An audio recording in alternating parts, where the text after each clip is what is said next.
तो हेलो दोस्तों, आज का अपना टॉपिक है पैरोटिड ग्लैंड के बारे में, क्लिनिकल एनाटॉमी के बारे में। तो चलिए स्टार्ट करते हैं। तो फर्स्ट, पैरोटिड ग्लैंड के क्लिनिकल एनाटॉमी में हमको 4 पॉइंट ही सिर्फ लिखने हैं। First, parotid abscess. सेकंड, उसको ठीक करने के लिए आता है एक मेथड जिसका नाम है हिल्टन्स मेथड। एक आता है फ्रेज सिंड्रोम जो शॉर्ट क्वेश्चन में आ जाता है लिखने को, और एक होता है साइलोग्राम। तो हम इस 4 पॉइंट को ही सिर्फ याद रखेंगे। तो चलिए स्टार्ट करते हैं अपना फर्स्ट पॉइंट पैरोटिड एब्सिस के बारे में। तो एब्सिस मीन्स, तो व्हाट इज़ एब्सिस? तो एब्सिस मीन्स स्वेलिंग होती है।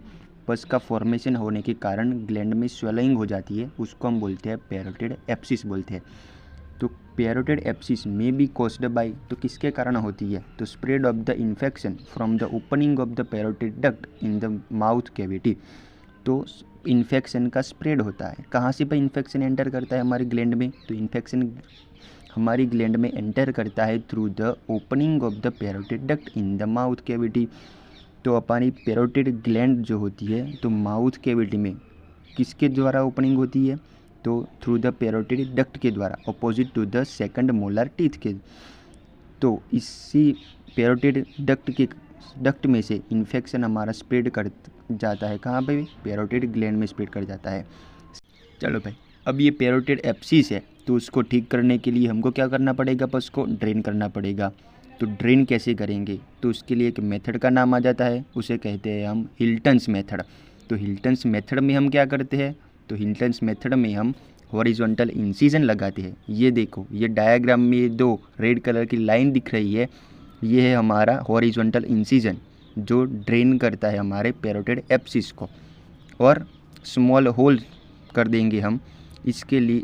इसी के कारण ड्रेन हो जाता है हमारा सारा पस और हमारा पैरोटिड एब्सिस ठीक हो जाता है। इसे हम बोलते हैं हिल्टन्स मेथड। चलो, तो हम बात करते हैं थर्ड पॉइंट के बारे में, वह है हमारा फ्रेज सिंड्रोम। तो फ्रेज सिंड्रोम में क्या होता है? तो फ्रेज सिंड्रोम में होता है क्या? तो पहले तो हम पैरोटिड ग्लैंड है वह उसका रिमूवल हो जाता है। सर्जरी के दौरान हम पैरोटिड ग्लैंड को रिमूव कर देते हैं, उसको हम बोलते हैं parotidectomy, removal of the parotid gland.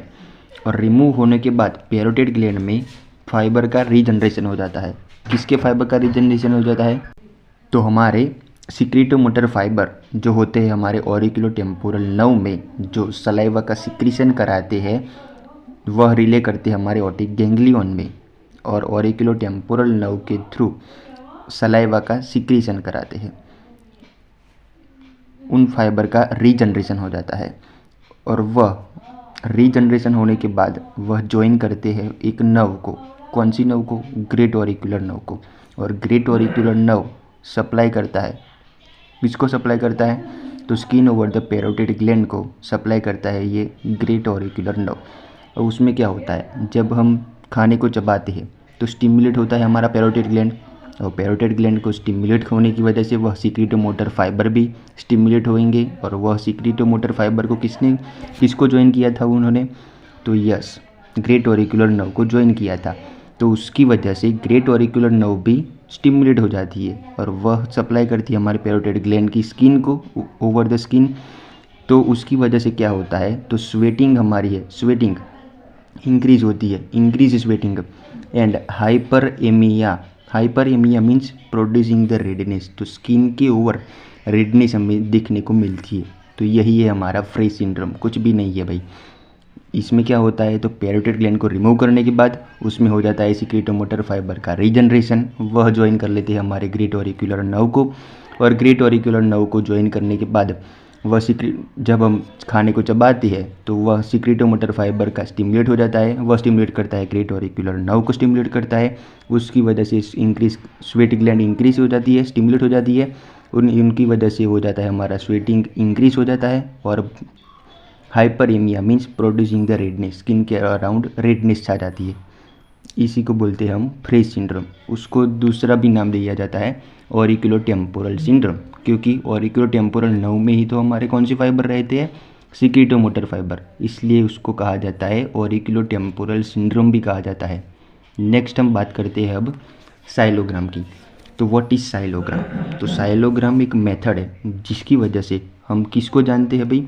Parotid कैल्कुलाई means parotid gland में कोई स्टोन आ जाता है, उसको डिटेक्ट करने के लिए, मीन्स ये स्टोन कहाँ पे है उसको जानने के लिए हम एक रेडियो ओपेक डाई का यूज़ करते हैं। वह हम दाखिल करते हैं through the opening of the parotid gland. Parotid duct जो होती है उसके द्वारा वह हमको पता है कि parotid gland opposite to the second molar teeth open होती है हमारे वेस्टिबल ऑफ द माउथ में, और वह माउथ के जहाँ ओपनिंग होती है हमारी पैरोटिड डक्ट उसके द्वारा हम रेडियो ओपेक डाई दाखिल करते हैं पैरोटिड डक्ट में, और उसके द्वारा एक्सरे लेकर हमको पता चलता है कि वह पैरोटिड कैल्कुलाई कहाँ पे है, पैरोटिड स्टोन कहाँ पे है। यही मेथड को हम कहते हैं साइलोग्राम। तो थैंक यू, कीप वॉचिंग।